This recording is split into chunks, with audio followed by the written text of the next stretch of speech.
This is meteorologist Sean Sublett in Richmond, Virginia from Sublett Weather and Consulting, and you've heard we are likely going to have some snow in RVA this weekend. This is the storm brief as of Monday afternoon, 4 o'clock, so it's still several days away. We like to put something out called the Snow Search Index, how concerned to be for accumulating snow over the next 2 weeks. Right now, we put that as an 8 out of 10, especially for this coming weekend. So this is the way we kind of see it for the moment. Accumulating snow is likely this weekend. The first guess on timing is going to be Saturday evening and into Sunday. And then after it's done, very cold for the following week. Regarding amounts, we'll get to that, but we do think better than even odds there's a plowable snow that we're going to deal with here in Central Virginia. So let's go back through some of this data because you see these maps flying all over the place. Here's one example. This is from the ECMWF, known as the European. 24-hour snowfall total ending at 1 o'clock in the morning on Monday. So this really catches the weekend event. And don't lock in on these numbers, but so much. What we're more concerned about is trends and patterns. And yes, the pink showing you 10, 12, 14 inches of snow. To be fair, it's kind of written in as about 12 inches there in Richmond. One thing I really want you to pay attention to as we get closer to the weekend, see how there's this very sharp cutoff here down through central North Carolina, down to the sandhills of North Carolina. This suggests a very dramatic cutoff to the precipitation, and as this thing is still several days away, it is very easy for this to nudge north or to nudge south. Actually, more concerned, it nudges north. And then as you get to the tail end of this here on the southern fringe, that's where there might be the potential for some icing. So for the moment, we're not concerned about icing, but this is still something that we cannot discount this far in advance.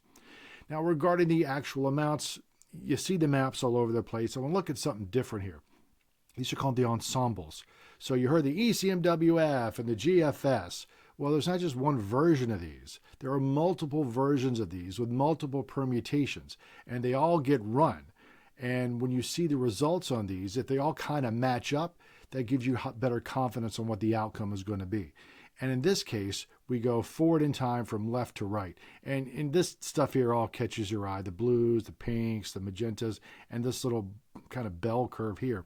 This is showing us what these different ensembles in the models are telling us about the snow this weekend. So the primary model, again, spits out about 12 inches of snow. But you look at the average of all of these things together, the green line, that's about closer to 6. And all of these in between are shown in these bars called box and whisker plots. All right, so it's 2, 3, 4, maybe as much as 10, 11, 12. So right now, if we had to guess and turn away and just left now and didn't think about it until, again, Saturday, we'd say 4 to 8.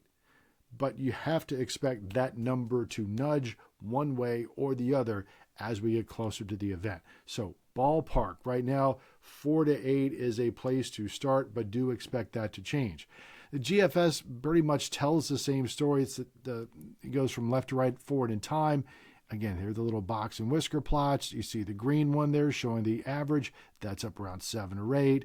The control, which is, the primary model, that's a lot lower, down here to 1, 2, or 3.